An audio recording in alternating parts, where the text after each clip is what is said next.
नमस्कार दोस्तों, मैं सीए संजीव सोनी आज आपके सामने एक नया टॉपिक पेश करने आया हूँ, बताने आया हूँ उसके बारे में। नया टॉपिक इंश्योरेंस के अंदर, सर्वे के अंदर और डेली इस तरह के लॉसेस जब आते हैं तो उसके अंदर कई टिपिकल चीज़ें हमारे सामने आती हैं। और वो टॉपिक जो है वो हमारा हेल्ड इन ट्रस्ट है, गुड्स, या बेलर बेली रिलेशनशिप है, या मैं एग्जांपल देके अगर बात करूं तो जो पॉलिसी ट्रांसपोर्टर को दी जाती है, या इंश्योरेंस पॉलिसी, फायर की पॉलिसी ट्रांसपोर्टर को दी जाती है, या आपके ड्राई क्लीनर को दी जाती है, या कोल्ड स्टोरेजेस को दी जाती है। एक चीज़ इन तीनों में कॉमन ये है कि इसमें सामान जो है, जो ट्रांसपोर्टर, कोल्ड स्टोरेज का मालिक या ड्राई क्लीनर जो मालिक, वो अपना नहीं रखते हैं, वो लोगों का सामान रखते हैं, यानी एक सर्विसेज देते हैं वो। तो गुड्स हेल्ड इन ट्रस्ट है एक किस्म का, वो रख के वो बेसिकली उसको इंश्योरेंस, उसकी इंश्योरेंस कंपनी से कवरेज ली जाती है। तो इसमें बेलर बेली रिलेशनशिप बोला जाता है कॉन्ट्रैक्ट के हिसाब से। तो जहाँ भी बेलर बेली रिलेशनशिप है वहाँ पे ये पॉलिसी दी जाती है, और इसका कुछ टिपिकल पॉइंट्स मैं आपके सामने रखना चाहता हूँ, बिकॉज हमने आज तक ऐसे बहुत से केसेस देखे हैं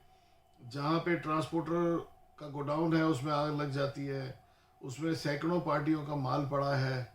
और अब वो सैकड़ों पार्टियों का माल आग लगने के कारण कुछ जल गया, कुछ सेफ है। इसी तरह से ड्राई क्लीनर की शॉप्स, बड़ी बड़ी शॉप्स हमने देखा जहाँ पे आग लग जाती है,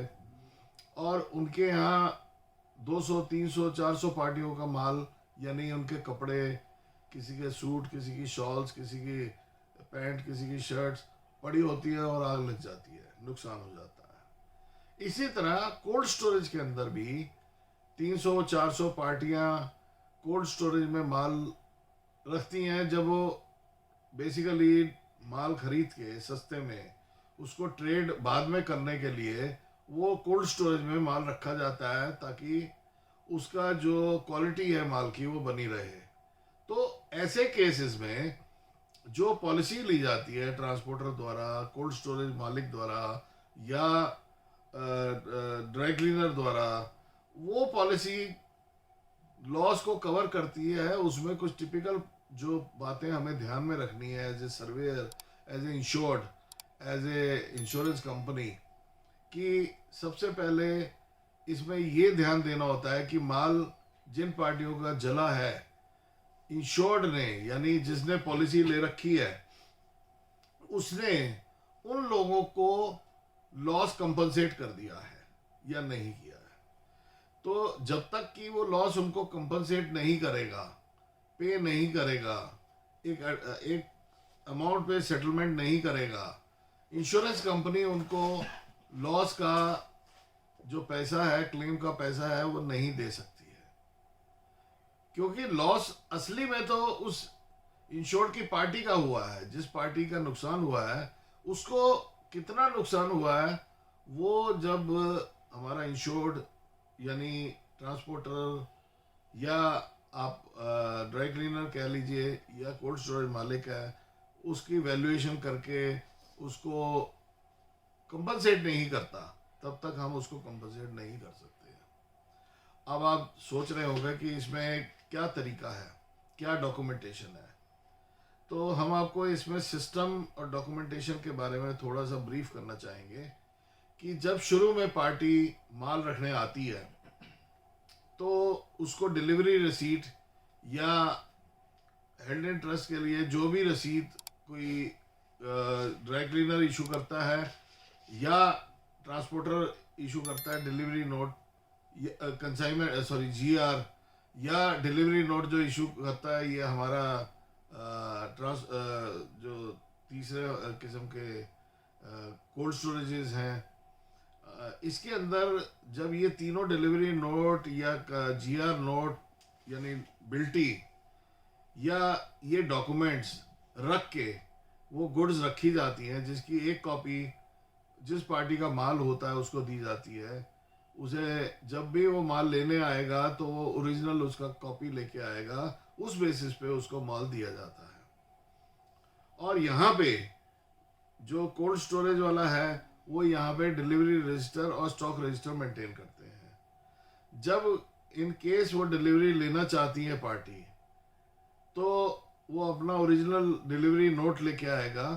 और उसका यहाँ पे जो एंट्री है वो चेक की जाएगी और उसके बाद उसको माल डिलीवर किया जाता है। तो सिमिलरली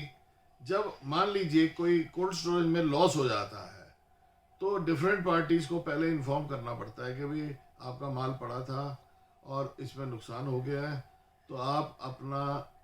माल का जो है वो देख लीजिए आके, और अगर उसमें कुछ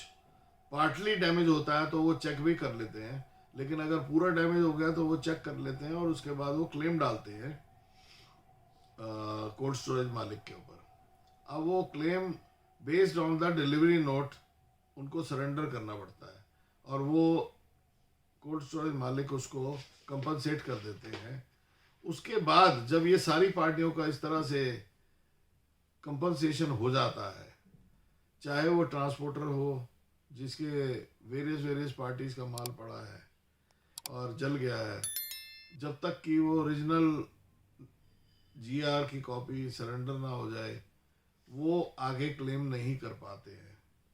तो जब ये हो जाएगा, ये सारी चीज़ें